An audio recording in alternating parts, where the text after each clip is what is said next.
Oi morceguinhos, eu sou a Lili, sejam bem-vindos a mais um vídeo do meu canal.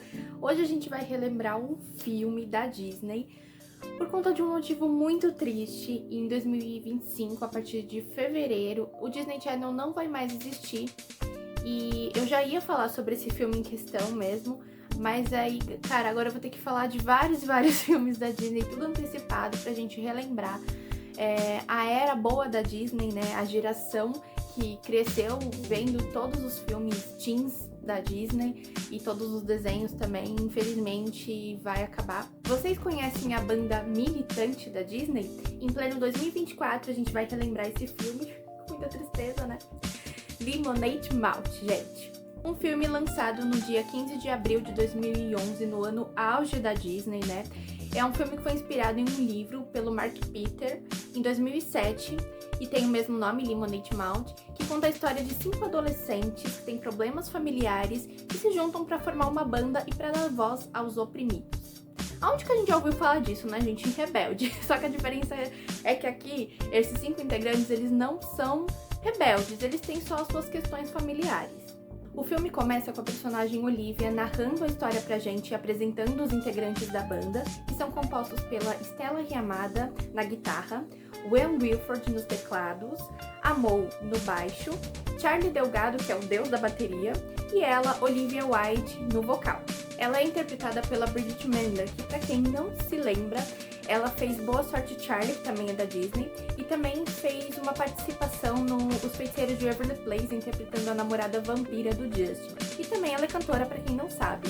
E aí a gente conhece a professora de música Jenny, que é interpretada pela icônica Tisha Campbell, que é mais conhecida por fazer Eu, a Patroa e as Crianças, mas ela também sempre participa de musicais. Mas aí a Olivia volta no começo do filme, então congela a tela e o reloginho volta pro começo daquela manhã para ela poder contar um pouquinho da história de cada um dos integrantes pra gente. A Stella é interpretada pela Hayley Kiyoko, eu espero ter falado o nome dela certo. Ela também é cantora e também, pelo que eu sei, ela é um ícone lésbico. Ela também faz uma participação no live action do Scooby-Doo, uma das versões do live action do Scooby-Doo. Ela, sim, é uma garota rebelde que se sente invisível pra família dela. Ela acha que a família dela... Ela acha não, né? Não, no filme mostra que a família dela não dá atenção pra ela. Nem a mãe, nem o pai, nem os 2 irmãos menores que ela tem. E assim, gente, eu tava analisando uma coisa ontem e eu sei que ela pode ser uma personagem meio estereotipada, mas considerando que desses 5 personagens, os 4 personagens, tirando ela, tem algumas questões amorosas. Todos eles se relacionam com outras pessoas amorosamente. E a Stella é a única que não. Ela não tem essa questão amorosa em nenhuma parte do filme. E considerando por quem ela é, por quem a atriz é, considerando, como eu falei, é bem estereotipada, mas considerando todo o estilo dela, e também que era o auge da Disney em 2011, era um tabu falar ainda sobre a sexualidade das pessoas, então com certeza a Stella é uma personagem lésbica, só que isso não é falado, então só fica aí na mente de vocês que com certeza ela é, mas isso não é falado no filme. E aí a gente vê a Stella chegando na escola com a mãe dela, porque ela é uma aluna nova, ela tá entrando agora. E uma curiosidade é que essa escola existe, ela é real, fica localizada lá no Novo México. E aí a Stella já se depara com os populares, que o líder deles é o Ray, que é um garoto muito chato. E aí a gente conhece a história do Wen, que é um garoto que mora com o pai e com a irmã dele mais nova, e o pai dele tá num novo relacionamento com uma moça que é um pouco mais nova do que ele. Um pouco não, ela é mais nova do que ele, ela tem 28 anos, não sei a idade do pai. E a mãe do Wen, eu não sei se ela faleceu ou se ela deixou a família, isso não é falado no filme. E ele não aceita muito bem o relacionamento do pai dele. Aí a gente conhece o Charlie, que é o baterista, como eu falei pra vocês. A questão dele é a seguinte, ele ama tocar bateria, só que ele sofre a opressão dos pais dele pra poder jogar futebol. E, na verdade, é mais a opressão da mãe dele, pelo que a gente vê. Porque o irmão dele, mais velho, jogava futebol e foi pra faculdade e ela quer que o filho mais novo, faça a mesma coisa. Uma outra curiosidade é que o ator Black Michael, que é o menino que faz o Charlie, só tinha 13 anos quando fez o filme. Gente, eu não sei o que acontece com os adolescentes dos Estados Unidos. Olha isso, cara. E aí a gente conhece a Mo, que é uma garota que veio da Índia com os pais. E a questão dela é a seguinte, ela tem uma dupla personalidade, porque em casa ela é uma garota perfeita indiana e na escola ela é uma garota que tenta ser mais aquela garota adolescente, ela usa maquiagem, ela tem um namorado, tudo que o pai dela é contra.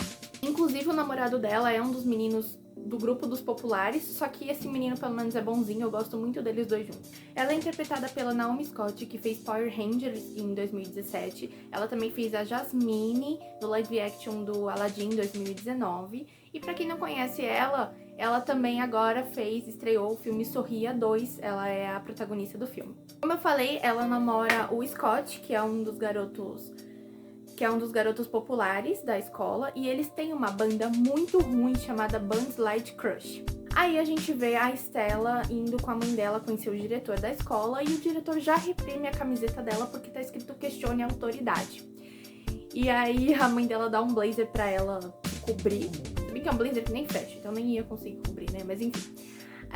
Eu acho estranho, porque a escola é toda rigorosa, mas não tem uniforme nessa escola, gente. E aí, olhando nas câmeras, que o diretor vê a Mo indo matar aula com o namorado dela, o Scott. Assim, gente, vai ter um momento em que todos eles vão se encontrar na detenção. É assim que eles se conhecem, na detenção. Mas aí essa primeira parte do filme mostra como que cada um foi parar na detenção, entendeu? Então a Mo foi por conta disso. Então, assim, cada um vai por um motivo.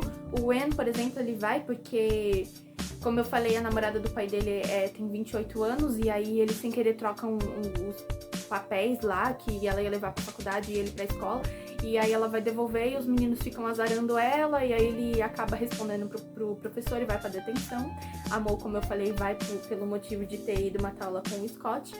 A Olivia simplesmente vai porque ela tava lendo um livro dentro da salinha de limpeza, mas eu acho que ela não tava matando aula. E o Charlie, ele vai porque ele é muito ruim no futebol, como eu falei pra vocês, e quando ele vai chutar a bola, ele atinge o treinador e vai pra detenção. E a Stella vai pelo melhor motivo, gente. Lá no ginásio tá tendo uma reunião, eu acho que é com os patrocinadores dos esportes da escola. E esse diretor, gente, ele é o tipo que ele dá mais atenção pros esportes e pras líderes de torcida.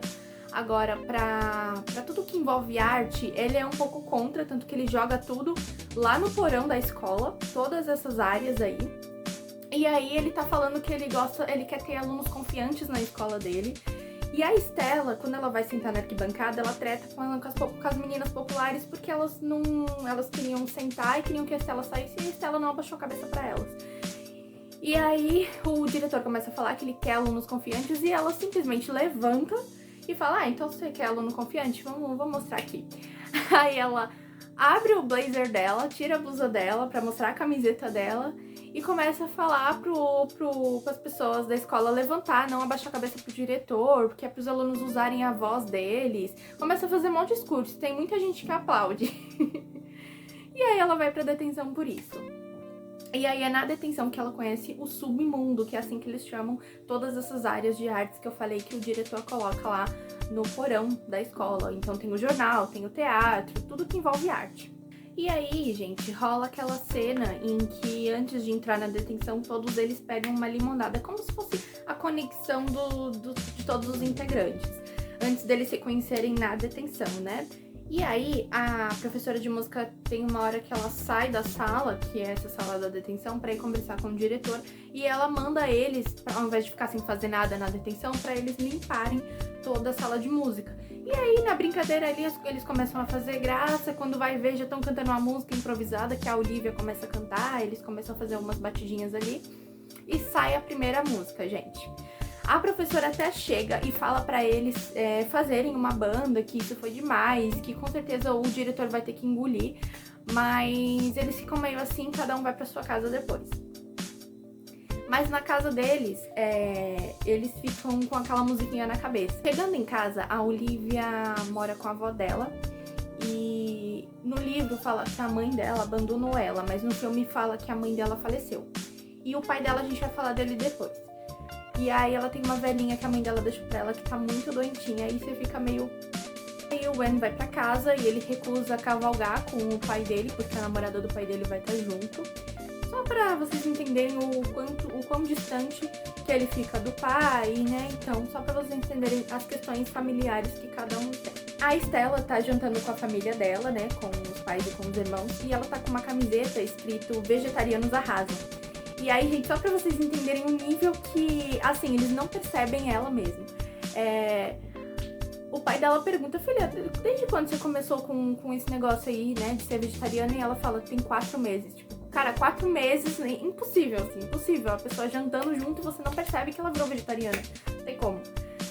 Só pra vocês entenderem o nível. No dia seguinte, a Estela chama a galera numa pizzaria que tem ali perto pra falar que ela conversou com o dono e que eles podem começar a tocar lá. Só que assim, eles ficam meio receosos, né? Então, o que eles combinam é de fazer um ensaio pra ver se vai dar certo, e aí, se der certo, eles podem virar uma banda e começar a tocar. O primeiro ensaio que eles têm é lá na sala da detenção, né, na sala de música da escola, e não começa muito bem, mas depois fica bem legal, porque eles começam a cantar a música Somebody, que é uma música muito boa, e aí dá certo. Depois corta pra uma cena onde os Bandslide Crush estão ensaiando também. Gente, é uma banda ruim, viu? É aquela música que, tipo assim, eu sou melhor que você, a sua namorada gosta mais de mim, meu carro é melhor que o seu. É literalmente isso a letra. E é quando o Scott descobre que a Mo tá nessa banda nova aí que a escola vai ter agora, que são os Lemonade. E é claro que ele fica bem irritado com isso. E aí depois corta pra uma cena onde eles estão decidindo os nomes da banda. E aí, nossa, só nome ruim que eles escolhem. A Estela prefere os anarquistas, mas, tipo, só escolhem nomes ruins. E aí tem a cena depois da briga que rola, porque eles estão no refeitório da escola. E aí os meninos vêm encher o saco das meninas, os populares vêm encher o saco das meninas.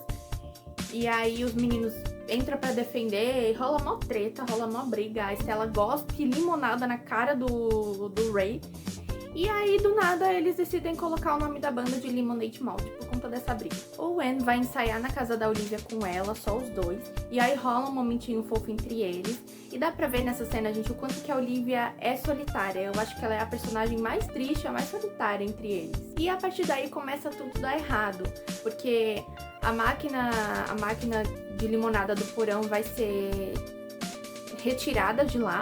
Eles vão retirar pra colocar uma bebida que chama Turbo Blast, que é tipo um energético, eu acho, que são os patrocinadores. O Wen descobre que o pai dele vai se casar e ele fica muito puto com isso.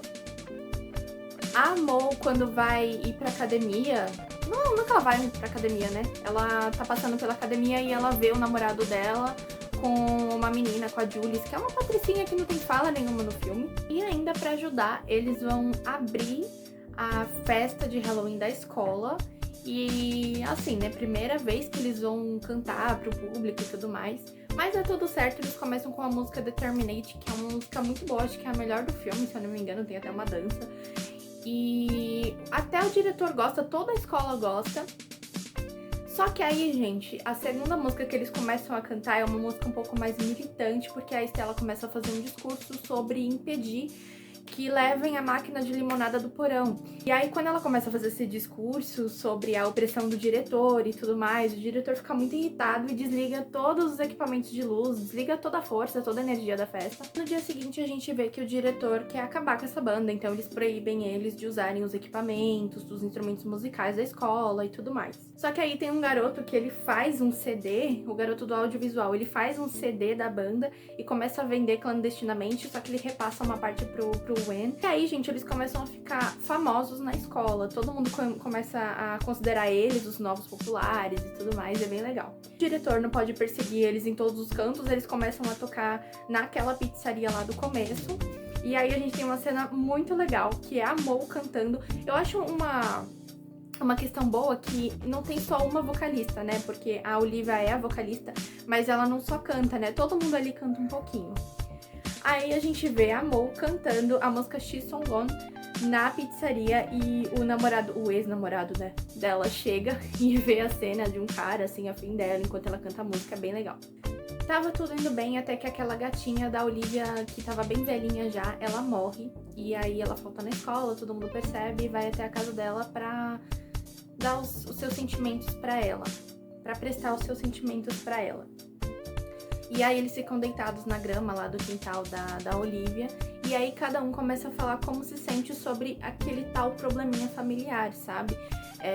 Todo mundo, por exemplo, fala que consegue enxergar alguma coisa nas nuvens. E aí a Stella fala que ela só consegue enxergar nuvens e deve ser por isso que a família dela ignora ela, porque ela não é criativa e tudo mais. É bem pesado se você para pra pensar essa cena. E aí eles começam a cantar uma música bem bonitinha também. Uma coisa que eu esqueci de falar é que no livro é falado que a Olivia tinha vários gatos, mas no filme ela só tem um. E sinceramente eu acho que ela só ter um é bem melhor, porque assim, gente, mostra a personagem, ela é solitária, como eu falei pra vocês.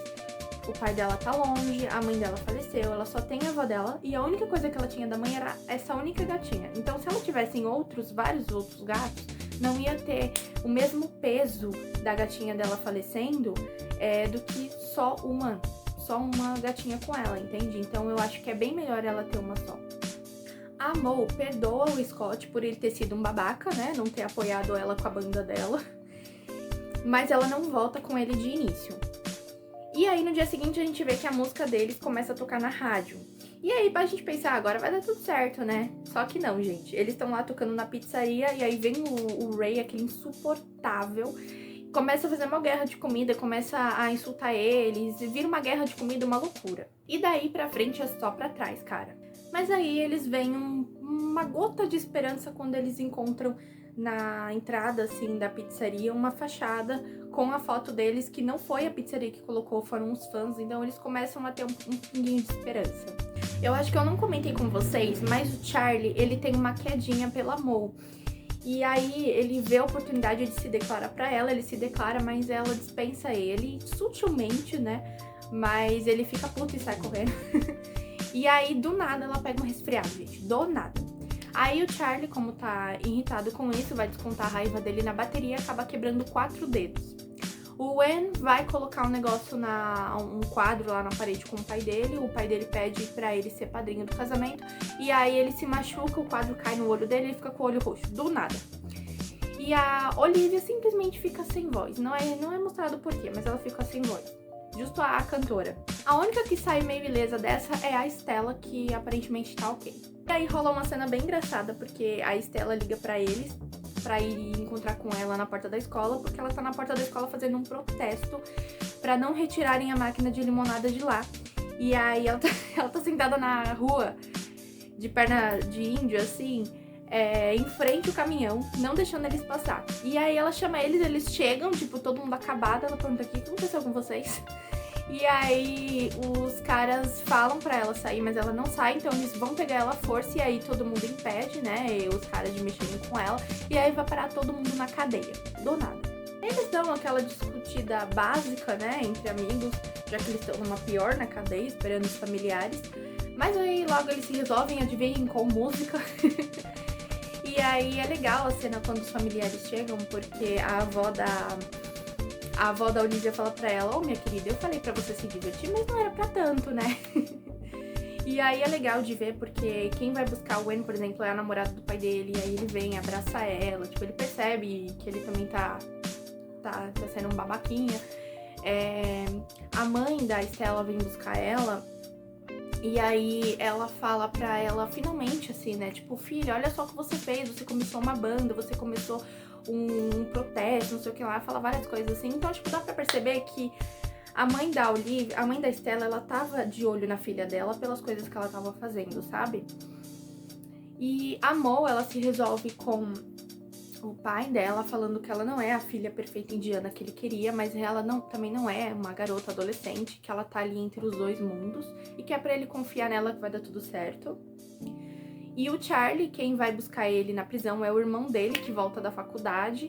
E o Charlie fala que tocar na banda é a melhor coisa da vida dele e tudo mais.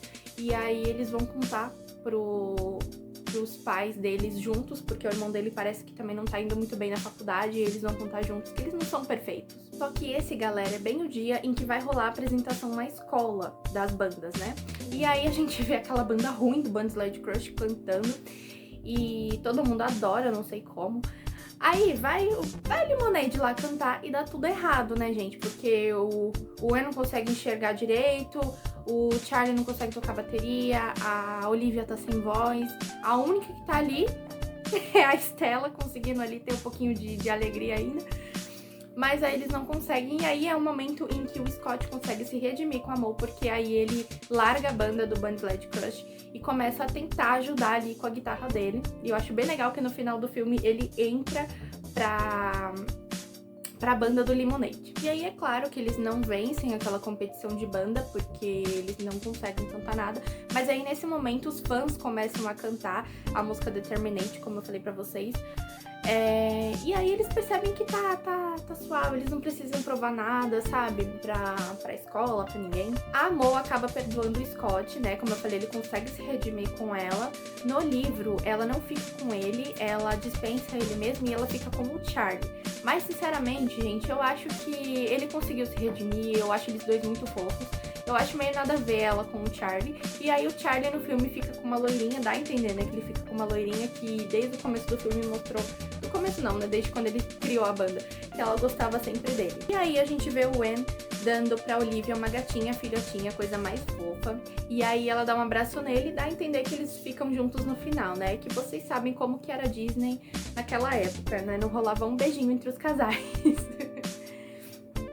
Depois a gente tem uma cena que é do casamento do pai do Wen com a namorada. E aí, lá nesse casamento, a gente conhece o dono da companhia de limonada, a Stella conhece ele. E aí ela propõe pra ele pra ser... Não é falado, né? Mas dá a entender que é isso. Pra ser patrocinador da banda. E aí ele super topa e eles abrem um teatro que não é somente pra banda, mas é também pra professora de música e pra todos os alunos de música da escola. Eu achei isso muito legal. E aí a gente vê a Olivia terminando de narrar o filme pra gente e a gente descobre que todo o filme era, na verdade, uma carta que ela tava escrevendo pro pai dela, porque eu esqueci, gente, de contar pra vocês que na cena que eles estavam na grama, ela conta que o pai dela, na verdade, tá preso. Não é contado o motivo dele tá preso. E aí ela tá escrevendo essa carta pra ele, pra mandar pra ele, ela fala que tá com saudade e tudo mais. Depois a gente tem uma cena do show que eles fazem no Madison Square Garden. É um lugar real, onde vai vários famosos cantar lá. E, gente, me lembrou de uma coisa bem legal, que eles poderiam fazer que nem algumas novelas quando tem banda, que nem Rebelde, até mesmo essas novelas mais infantis, que nem Chiquititas, Cúmplice de um Resgate, que tinha a banda também. E fazer shows, né, mesmo, tipo a banda Lemonade Mouth, que saiu de um filme, seria muito legal, porque tem músicas muito boas mesmo. E aí eles cantam uma música muito legal, e aí a gente vê que o Scott realmente entrou pra banda, ele faz parte ali, então ficam seis integrantes no total, né, 3 garotos e 3 garotas. E o show lotado, gente, lotado. Dá pra ver que eles ficaram realmente famosos, bem mais que o Bunny Led Crush. E aí o filme se encerra, tem uma cena pós-crédito, que são eles num programa de televisão, e aí a apresentadora começa a falar dos casais, que rola ali e tudo mais. É uma cena bem engraçada. Ia ter o 2, mas ele foi cancelado. Então é isso, morceguinhos. Eu espero muito que vocês tenham gostado. Já deixem o like, se inscrevem no canal. Comentem se vocês já assistiram o Lemonade, se vocês gostam. Quais são as músicas que vocês gostam também. Infelizmente essa era da Disney, né, tá acabando. A partir de fevereiro aí já não vai mais existir. Mas eu vou trazendo os filmes aqui pra vocês conhecerem ou então relembrarem, que é a melhor coisa. E aí a gente se vê no próximo vídeo, galerinha. Beijinho!